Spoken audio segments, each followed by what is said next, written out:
ஏய் நில்லடி, இங்க வா.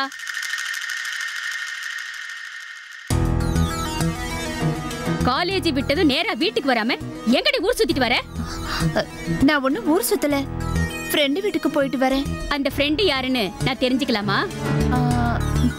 மானசா. மானசாவா இல்ல மாதவியா? ஓ, விஷயம் தெரிஞ்சதா இவ்ளோ விசாரிக்கிறியா? உன் ஸ்பை சொன்னது கரெக்ட் தான். நான் மாதவி மேடம் கிட்ட டியூஷன் படிச்சுட்டு வரேன். போதுமா? ஏய், என்னடி நினைச்சிட்டு இருக்க உன் மனசுல? நான் உன்கிட்ட நல்ல விதமாவும் சொல்லி பார்த்துட்டேன், திட்டி அடிச்சும் பார்த்துட்டேன். ஏன்டி என் பேச்ச மதிக்கவே மாட்டேங்கிற?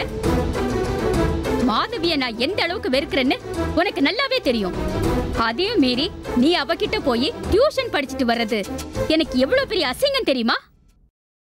எப்பவும் நான் சொல்றதுக்கு மாறா நீ நடந்துக்குவேனா? அப்புறம் என் வார்த்தைக்கு என்னடி மரியாதை இருக்கு? நீ இப்படி பண்ணினா மாதவி எதிர்த்து நான் என்ன பண்ணினாலும் யாரும் காதுல போட்டுக்க மாட்டாங்கடி. முதல்ல உன் பொண்ணை திருத்து, அதுக்கப்புறம் மத்தவங்களை திருத்தலான்னு மூஞ்சில் அடிச்ச மாதிரி சொல்லுவாங்கடி. மத்தவங்க என்ன கேவலப்படுத்தினாலும் பரவாயில்ல, என்னால சமாளிச்சுக்க முடியும். ஆனா பெத்த பொண்ணே என்ன அசிங்கப்படுத்துறது வேதனையா இருக்குடி. என்னால தாங்கிக்கவே முடியல. நான் ஏன் உன்னை அசிங்கப்படுத்தினா? மாதவி மேடம் நல்ல பாடம் நடத்துறாங்க. அவங்க சொல்லி கொடுத்தாதான் எனக்கு நல்லா புரியுது. அந்த ஒரே ஒரு காரணத்துக்காக தான் நான் உங்ககிட்ட டியூஷன் போறேன்னு தவிர நீ நினைக்கிற மாதிரி வேற எந்த காரணமும் இல்லம்மா. பாடத்தை யார் வேணும்னாலும் சொல்லி கொடுக்கலாண்டி, புக்க படிச்சு நீயே கூட தெரிஞ்சுக்கலாம். ஆனா ஒழுக்கத்தையும் கட்டுப்பாட்டையும் அடுத்தவங்க கிட்ட இருந்து தான் நீ கத்துக்க முடியும். மாதவி மாதிரி ஒரு ஒழுக்கம் கெட்டவகிட்ட நீ பழகுறதுனால உன் புத்தி மனசு எல்லாம் கெட்டு போயிடும்டி. உன் வாழ்க்கையே விளங்காம போயிடும். இதை ஏண்டி நீ புரிஞ்சுக்க மாட்டேங்கிற? இதே எத்தனை நாளைக்கு நம்ம சொல்லிட்டு இருப்ப? இந்த கம்ப்ளைண்ட்கான விளக்கத்தை மீட்டிங்ல நான் உங்ககிட்ட சொல்லிட்டேன். மேடம் நடத்துற பாடத்தை தான் நான் கவனிப்பேனே தவிர அவங்க பர்சனல் விஷயத்தை நான் கண்டுக்கவே மாட்டேன். அது எங்களை பாதிக்கிறதும் இல்ல. அப்புறம் ஏமா அதுக்கு இவ்ளோ இம்பார்ட்டன்ஸ் கொடுக்கற? நீ அதை பத்தி பேசுதான் என் மைண்ட் டைவர்ட் ஆகுது.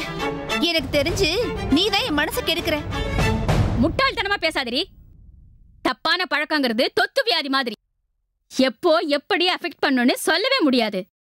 அந்த வியாதியால பாதிக்கப்பட்டு வாழ்க்கையே கேள்விக்குறியா இருக்கும் போதுதான் தப்பு பண்ணிட்டோமேன்னு உனக்கு வரைக்கும். ஆனா அது புரியறப்போ தப்ப திருத்திக்கிறதுக்கு சான்ஸே இல்லாம போயிடுண்டி. மா, நீ பயப்படுற மாதிரிலாம் எதுவும் நடக்காதம்மா. நான் ஒன்னும் சின்ன பொண்ணு இல்ல. எனக்கும் எது நல்லது எது கெட்டதுன்னு நல்லாவே தெரியும். மேடத்தை பார்த்தோ இல்ல மத்தவங்களை பார்த்தோ நான் தப்பான வழிக்கு போக மாட்டேன். நீ மேடத்தை நம்ப வேண்டாம், அட்லீஸ்ட் உன் பொண்ணை நம்பலால. எப்படி நம்புறது? முன்னெல்லாம் நான் என்ன சொன்னாலும் மறு பேச்சு பேசாம கேட்டுக்குவ, ஆர்கியூ பண்ண மாட்டேன். ஆனா இப்போ வார்த்தைக்கு வார்த்தை பதில் பேசுற. நீ மாதவியால மாறிட்டங்கிறதுக்கு இதை விட வேற என்னடி சாட்சி வேணும்? இதே நிலைமை கண்டினியூ ஆச்சுன்னா அவ மொத்தமா உன்னை மாத்திடுவாளோன்னு எனக்கு ரொம்ப பயமா இருக்குடி. நம்மள மீறி என்ன நடந்துடுன்னு நீ வேணா அலட்சியமா இருக்கலாம், ஆனா என்னால அப்படி இருக்க முடியாதுடி. இல்லம்மா, நான் சொல்றது கொஞ்சம் கேளு. வேண்டாம் வேண்டாம், இதுக்கு மேல எந்த விளக்கத்தையும் கேட்கறதுக்கு நான் தயாரா இல்ல. நாளையிலேந்து நீ அவகிட்ட டியூஷனுக்கு போக கூடாது. என்ன மீறி போன அப்புறம் நடக்கிறதே வேற. சரிம்மா, நான் நாளையில இருந்து டியூஷன் போல, ஓகேவா? ஓ, என்னடா நான் சொன்னதையுமே இவ ஒத்துக்கிட்டாளேன்னு பாக்குறியா? மேடம் நாளையில இருந்து காலேஜ்லயே பாடம் எடுக்க போறாங்க. சோ நான் டியூஷன் போக வேண்டிய அவசியம் இல்ல. ஓகே, பா.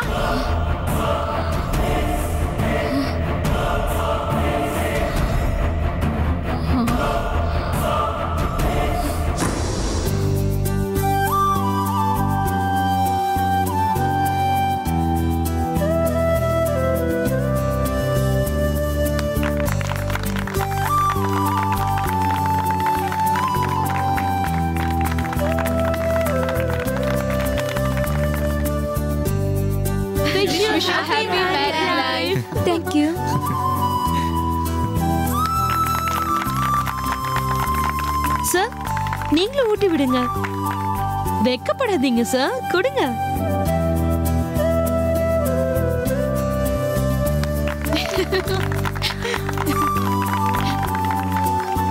Wish you happy married life. Happy married life. Thanks. Wish you happy married life. Thank you.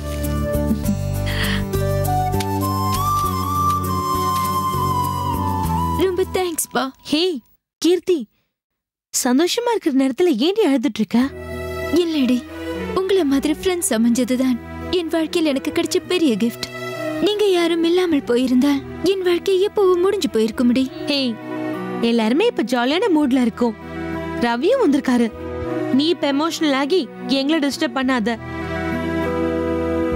விடு காவியா, இவன் நமக்காக ஃபீல் பண்றது இதான் கடைசி தடவை. இனிமே ரவி ரவின்னு இவளுக்கு கிடைச்ச ஹஸ்பண்ட்காக தான் ஃபீல் பண்ணுவா. அவர்தான் எனக்கு கிடைச்ச பெரிய கிஃப்ட்னு நம்மள டீல்ல விட்டுருவா.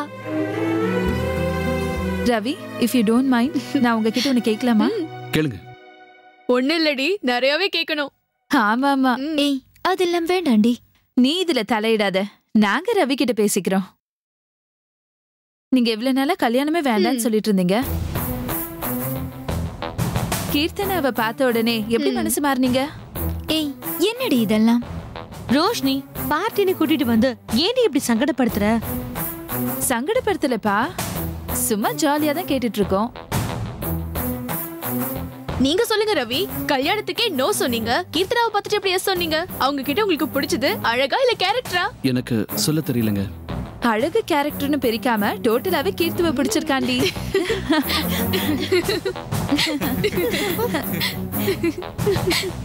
சரி, உங்க ஹனிமூனுக்கு எங்க போறீங்க? கொடைக்கானல். இங்க இருக்கிற கொடைக்கானலுக்கா? உன் புருஷன் அவ்வளவு கஞ்சூசா? சார், அவளை எங்கேயாவது அப்ரோட கூட்டிட்டு போங்க சார். ரவி, எல்லாருக்கும் லைஃப்ல ஒரு பிளான் இருக்கும். உங்க லைஃப்ல என்ன பிளான் வச்சிருக்கீங்க? நான் உங்க கெரியர் பிளான பத்தி கேக்கல, உங்க குழந்தை பிளான பத்தி கேட்டேன். Excuse me. ஹலோ. அப்படியா? சரி, நான் உடனே வரேன் சார். ஓகே. சாரி, எனக்கு ஒரு அர்ஜென்ட்டான மீட்டிங் இருக்கு. நான் கிளம்புறேன். நீங்க தப்பா எடுத்துக்காதீங்க. Thank you for the party. Keerthana, நீ ஒரு ஆட்டோ பிடிச்சி வீட்டுக்கு போயிடு. என்ன ரவி, நாங்க உங்களுக்கு கேள்வி கேட்டதுல டிஸ்டர்ப் ஆயிட்டீங்களா? சே, நிஜமாவே எனக்கு மீட்டிங் இருக்கு. கால் வந்தது பாத்தீங்கல்ல. You all please carry on.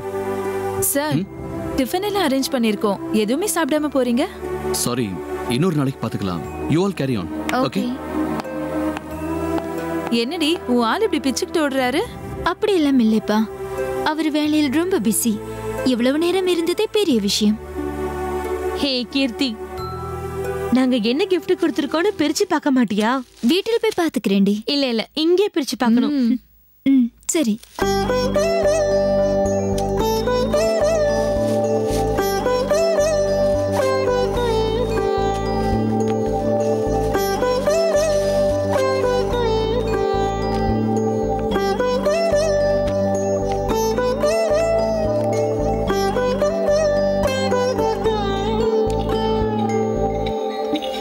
அடுத்த வருஷம் இதே மாதிரி ஒரு கியூட்டான குழந்தை உன் கையில இருக்கணும்.